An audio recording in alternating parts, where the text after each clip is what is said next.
Is your iPhone constantly telling you the storage is full? It's so frustrating, right? You want to keep all your precious photos and videos. So what gives? Well, I've got a secret for you. The real culprit probably isn't your files. It's the hidden system data and app cache that are eating up all your space.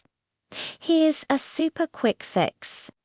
Go into your settings, then tap General, and then iPhone Storage.